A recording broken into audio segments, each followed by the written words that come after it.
I've also worked with other people who had eating disorders, or who eat overeating. The opposite, of course, can also happen. And they tell me that often they are eating already, consuming already what it is they're consuming, and they don't even know that they're in the middle of eating it. They're realizing that they went to the fridge, they got the thing out of the fridge, they started eating it, and they were totally unconscious, and only in the middle of eating it, they suddenly realized they're eating the chocolate cake again.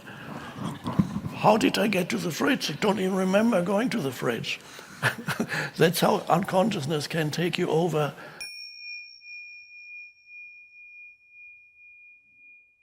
My question relates to attention deficit disorder, which one of those people that have been told that they have it, and it seems like there's a growing number of people younger than me that perhaps have been told the same thing. So I quite often look around the room in here and I think, gosh, I'm just a sort of pretender when it comes to presence. And I've done some pretty drastic things to, be one of those people that can be still in a room, like Vipassana, which you mentioned earlier in the week, and all sorts of like fasting for 7 days and, doing plant medicines and all sorts of things. And it's been very difficult for me to find a natural access into presence. And I just wondered what advice you might have around that. Right, so you've practiced. So do you have a meditation practice every day? Yeah, it's not as consistent as that, but it could be anywhere from 5 to 20 minutes, I would say 3 or 4 times a week. Right. And you have participated in the Vipassana boot camp meditation? Yes, yeah. And I do Wim Hof, I do swimming in the Serpentine, the lake in Hyde Park. Right. Over the winter, so right. Anything that would pull me into presence. Yes. And I think some progress has been made, but really, I just have such strong compulsions from all around, be it sugar, or that's the main one, in fact.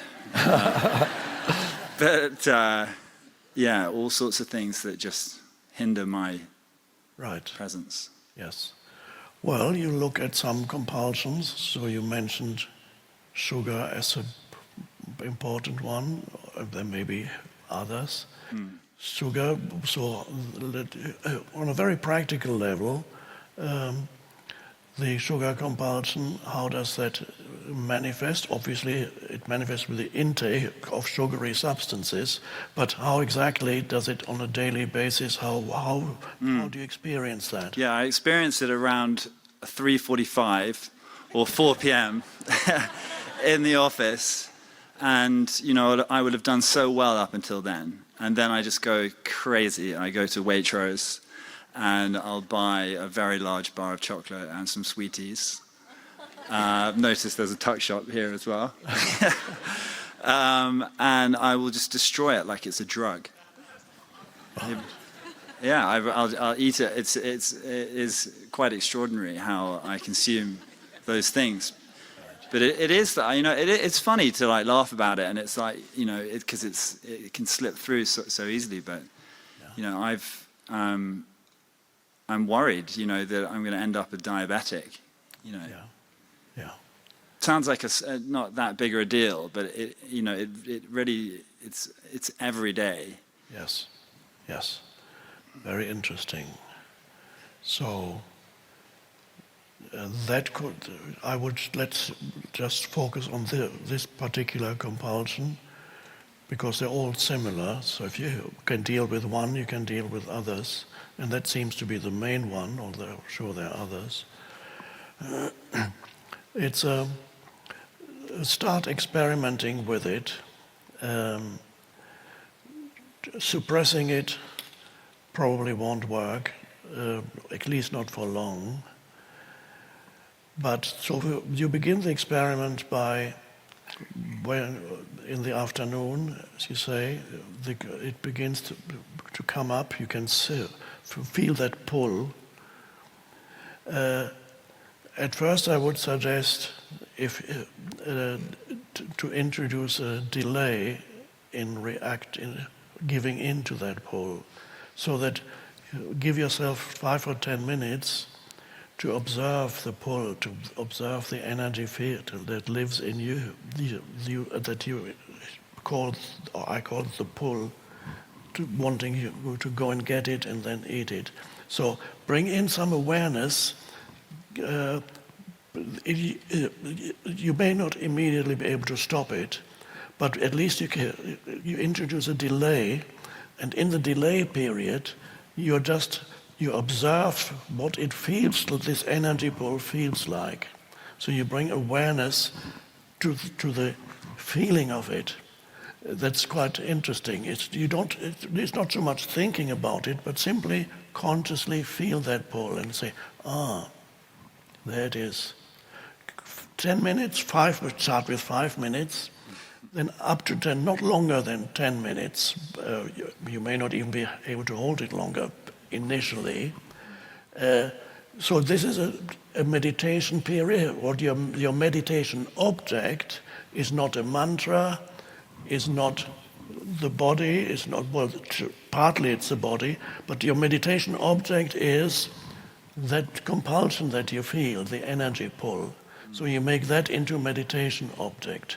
And then probably there is a possibility that the compulsion will become less, but probably not immediately.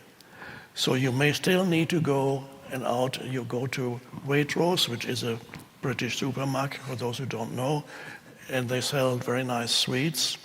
And so you buy it, and then I recommend once you've bought it, you put it on your desk, introduce another 3, 4, 5 minutes when you just contemplate that thing and feel the pull, and then go ahead and eat it. That's great. And it's possible that even while you're eating it, some of that awareness is still with you. So it's not totally unconscious eating anymore. And it is possible that you find the ability to only eat half the amount that you would normally eat. Yeah. And you put the other half away for the next day. Or you throw the other half away. Yeah, I've done that a lot, actually. Oh, well, but of course you go through it again and again. So it has to be combined. It's not just the action of in disgust you throw it away. Yeah. That's not quite it. So you introduce awareness into the compulsion. And then you repeat that every day. So every day you have your chocolate meditation before you go out and buy it. And then you have your chocolate meditation while it's on the desk for a short period of time, and observe that. And then most probably you will also eat more consciously while. And if you're eating it more consciously, there's a great likelihood that you will need to eat less of it. And so that I would suggest will be the beginning of overcoming the compulsion by transforming it into a meditation object. And it will help you enormously in generating more presence. So your motivating factor is the compulsion. So it becomes your friend rather than your enemy, because it can make you more conscious. It presents the challenge that you need in order to grow in consciousness. That is a practice. I had a close a friend in England when I was still living in England. He had a overpowering compulsion with eating. And he was extremely overweight. A wonderful man. And he couldn't stop. And he told me, and I worked with him a little bit, when he started going to the fridge, eating, getting chocolate cake out or whatever was in the fridge, his mind would often tell him that he is justified in doing this because he has such a rough time.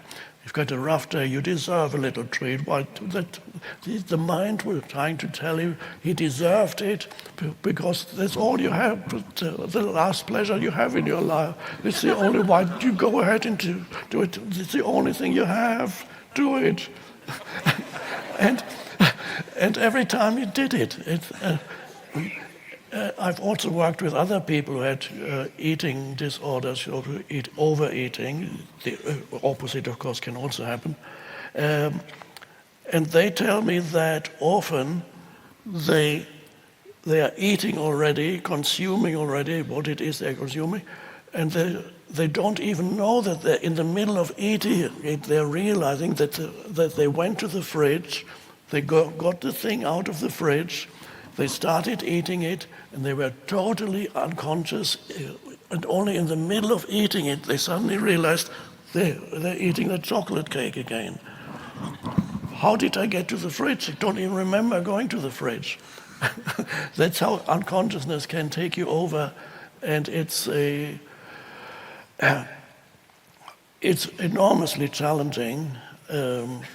My friend lost some weight, but then I left England, and unfortunately he passed away a few years ago, and he learned quite a bit. He never completely overcame his compulsion, but there was definitely a growth in consciousness. But you are able to overcome your compulsion.